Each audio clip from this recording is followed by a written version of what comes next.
اعوذ باللہ من الشیطان الرجیم بسم اللہ الرحمن الرحیم۔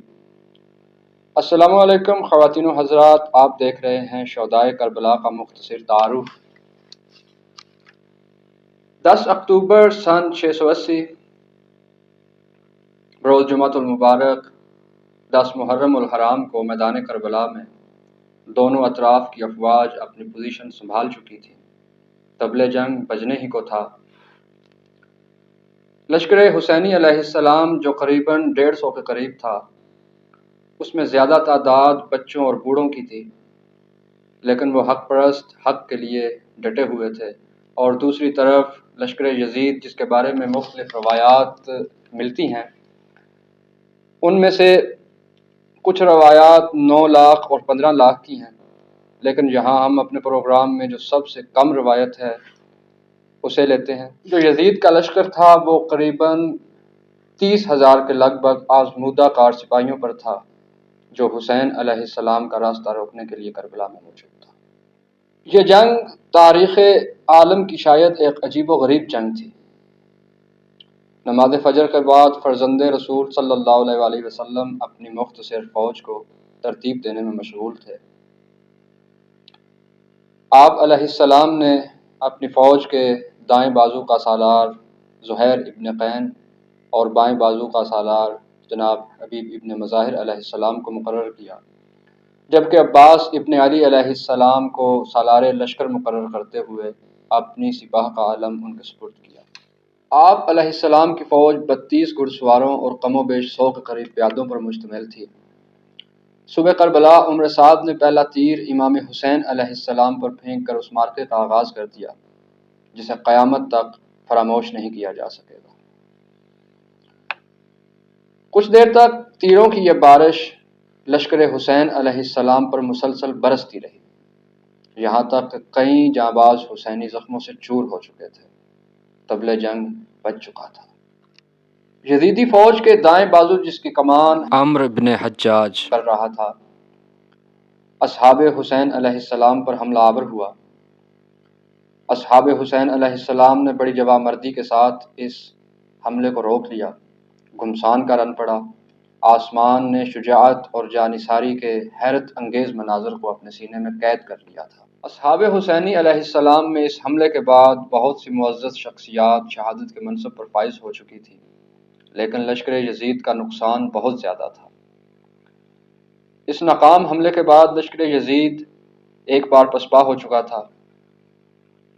زخمیوں اور شہداء کو پیچھے خیامگاہ کی طرف منتقل کیا جا رہا تھا، لیکن جانباز حسینیوں کی صفیں برابر جمی ہوئی تھیں۔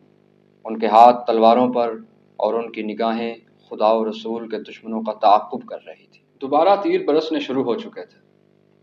دشمنان اسلام کے تیر خیمہ گاہ حسینی کی طرف اور اسلام کے محافظوں کے تیر کفار کے سینوں کو تاک رہے تھے۔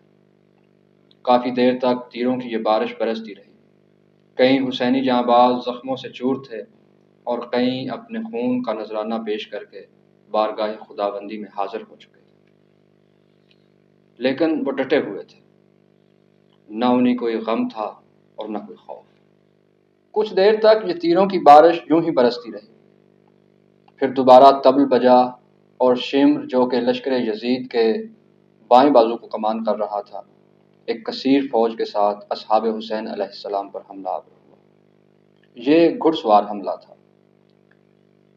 اصحاب حسینی میں سے گھڑ سوار فوج نے لشکر یزید کے اس حملے کو روکا اور آخرکار شمر کو بھی کئی لاشیں چھوڑ کر پسپا ہونا پڑا۔ یہ فوج یزید کی دوسری پسپائی یا دوسری شکست فاش تھی۔ اس کے بعد سامنے سے عمر سعد نے اپنے بختر بند گھڑ سوار لشکر کے ساتھ اصحاب حسین علیہ السلام پر حملہ کیا۔ اس کے ساتھ 500 تیر انداز بھی تھے۔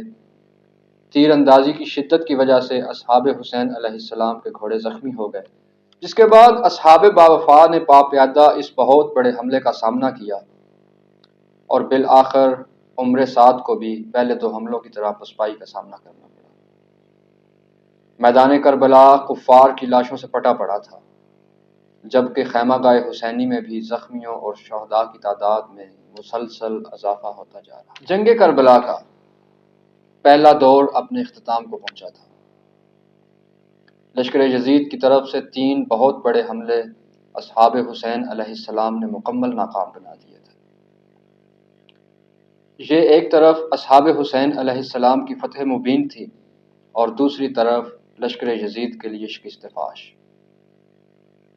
لگتا ایسا تھا کہ 30,000 کے مقابل یہ 150 افراد کوئی معجزانہ طاقت اپنے ہاتھ میں لیے ہوئے ہیں، یا پھر خدا ان کے ساتھ تھا۔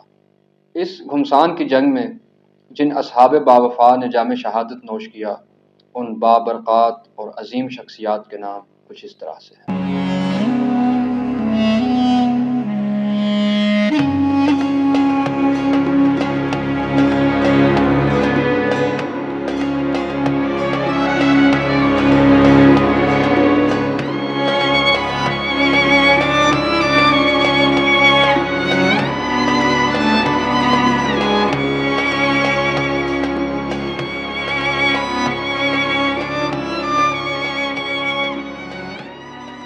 خواتین و حضرات، آج کے لیے اتنا ہی۔